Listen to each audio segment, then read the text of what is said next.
President Bongbong Marcos expresses confidence that the country's longtime ally, the United States, will defend the Philippines should it encounter security challenges, particularly those involving the South China Sea. President Marcos also concedes that the Philippines may inevitably be dragged into a supposedly all-out war with China should it proceed to invade Taiwan, which it considers as a breakaway province. In an interview with Indian news media First Post, Marcos was asked if he was convinced that the United States under the new administration of President Donald Trump would come to the Philippines' defense should it face a security threat in the region.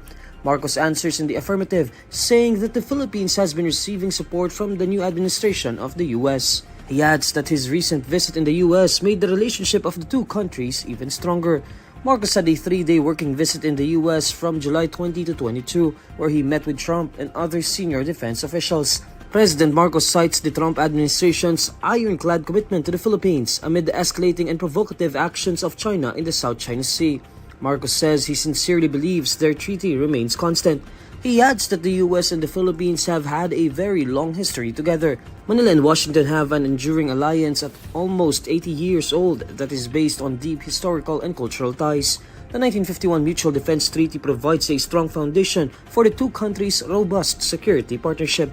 Both the previous and current U.S. administrations had warned China not to engage in dangerous and unlawful activity toward the Philippines, saying that any attack on its ally would trigger Washington's Mutual Defense Treaty with Manila.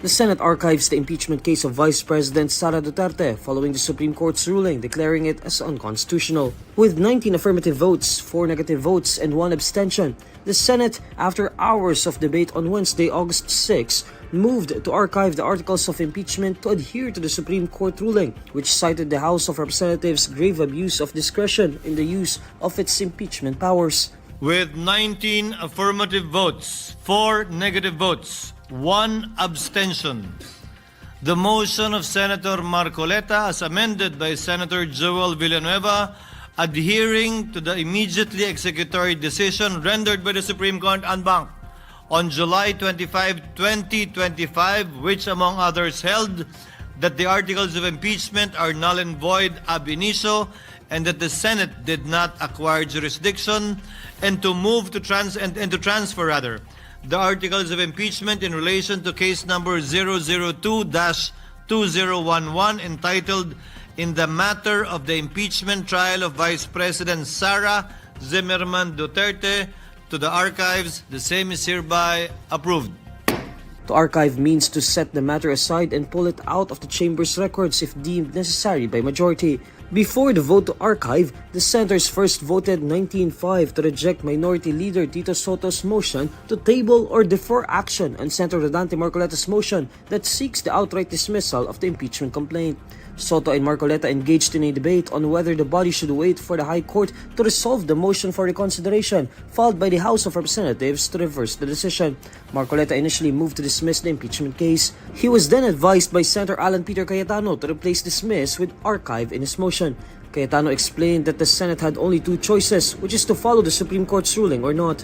Senate Majority Leader Joel Villanueva proposed to amend Marcoleta's motion, saying the articles of impeachment should be archived in adherence to the Supreme Court's ruling.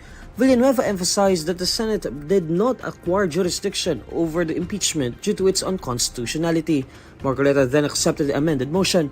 During the session, Cayetano explained that the impeachment case against Vice President Duterte is dead unless revived by a reversal of the Supreme Court ruling.